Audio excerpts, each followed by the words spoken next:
haddaan idinla wadaago aan wax idinka taabto taariikh nololeedkayga iyo khibradayda shaqo aniga waxaan ku dhashay degmada Xudur xarunka gobolka Boqol 1956 bishii Abriil da'daydu waa iska qiyaasi kartiin dadka da'da waa qarsadaan ma qarinahayo 65 sano waan dhameeyay khibradayda shaqo haddaan wax idinka taabto horta aqoontayda haddaan wax idinka bilaabo intaan maaragtay aan dhaxgalin khibradayda aniga takhasuskaygu wuxuu yahay علومة إسلامك قارهان شريعة إسلامك iyo علوم دراسات إسلامك أنا كسمية علوم تي أنا وحي ما أعرف تي كوسا بسنت هاي لأن شريعة إسلامك iyo علوم إسلام وحي لجرا صدق سنة كروات أو يا رجل معه شركة iyo حير كاستودلك لو دجين أنا جوجو وها أقوم تي مركان سوكوبو dan aasay u badan tahay dhinaca waxbarashadayda way aragmanadayda shaqo badal gudoomiye iyo mudanayaal ilbaanada sharafta leh waxaan rabaa inaan idin soo siiyo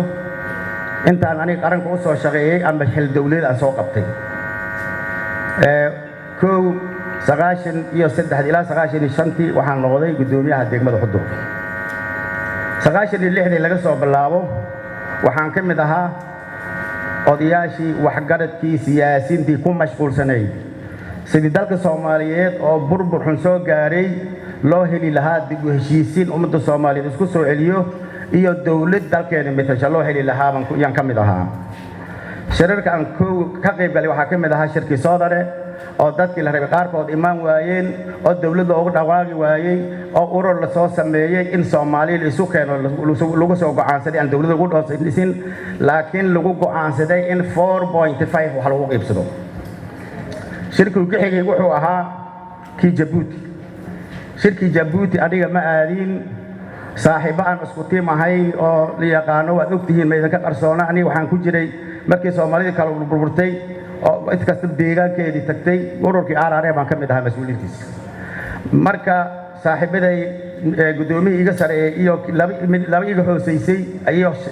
dad kala badan Djibouti ka qayb galay waxa la igu soo qoray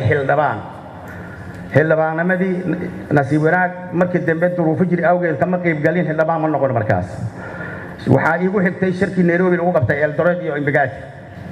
waxaan soo noqday anigoo dib u heshiisintii dadkii aad ugu dadaalay ka mid ahaa iyo dawlad dhiska wasiirka cadaaladda iyo garsoorka iyo xildhibaan ugu dambeyntii markii dambe aan dalka gudihii lagu soo noqday waxaa la ii doortay 31 January 2007 gudoomiyaha golaha shacabka halkaasaan qabtay waxaa igu xigtay 27 December 2008 waxaan qabtay aan ku darsaday xilkii gudoomiyenimada si dastuuri ah markuu is-casilay Allah u naxariista madaxweynaheenii hore marxuum Cabdullaahi Yuusuf xilkii uu baneeyay asiga iska casilay xilkii gudoomiyenimada lagu daray waxaan noqday gudoomiyaha golaha baarlamaanka ahna madaxweynaha siihayaha jamhuuriyadda Soomaaliya waxaan ilaahay ugu guuleeyay markaas in aan isugu tagnay oo Djibouti dawladda ugu soo dhisay intaas kadib waxaan ahaa markii dawladda la dhisay uu ku guuleystay dawladdii Shariif Sheekh Axmed waxaan ahaa xildhibaan gudoomiyihii golaha shacabka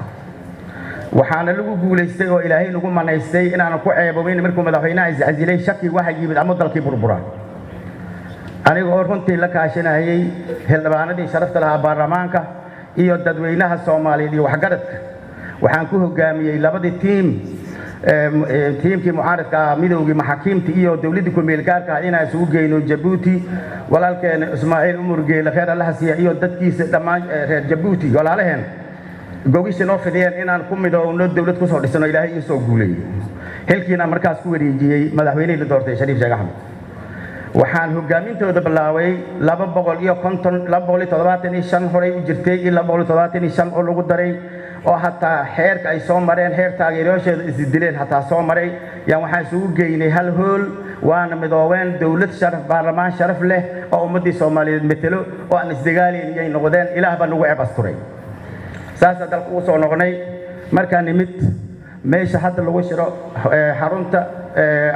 golaha ummadda oo burbursan oo wixii dhanto baqti beelaad ku dhinto iyo lagu jiido oo musqul ahaan loo isticmaalo ayaan waxaan sameynay gudoomiyihii aniga oo gudoomiyihii baarlamaanka sideedaad iyo xildhibaanadii waxaan sameynay inaan meeshii dhisno dayactirno nadiifino xildhibaanadii waa joogeen mid ilaa hadda lagu shiro ama ilaa hadda noo socdo waay isla markaas waxaan soo codsaday dawladda walaalaheen Turki yaan aaday waxaan ka codsaday in meesha la dhiso waa naga soo ogolaatay barnaamijkaas wili sidii la rabay looma fulinin rajigiisana ma xuma ilaa alaana inta baygaan loo dhisay wadugti taas xaalaha kale aan ilaahay u makeenaan ku soo guuleystay intaan xilka ahaa waxaa ka mid ah inaan shuruuc badan oo waqti ariir duruufo jirta aan soo hirgelinay aan soo milmarinay oo tii aan afjarnay barbuqaandadii dawladeen lagu barbuqaamay oo la dhihi jiray waa almaaniyiin nama lagu barbuqaam jireen oo aan u fadhiisinay shariicada islaamka in dalka lagu dhawaan go'aaminay ka mid ah ee qodob badan oo ogtihiin shaqaalaha rayidka ka mid ahaa tii badroolka ka mid ahaa tii ciidamada ka mid ahaa yani lama soo koobi karo xaqiiqda iyadoo duruuf adag jirto aan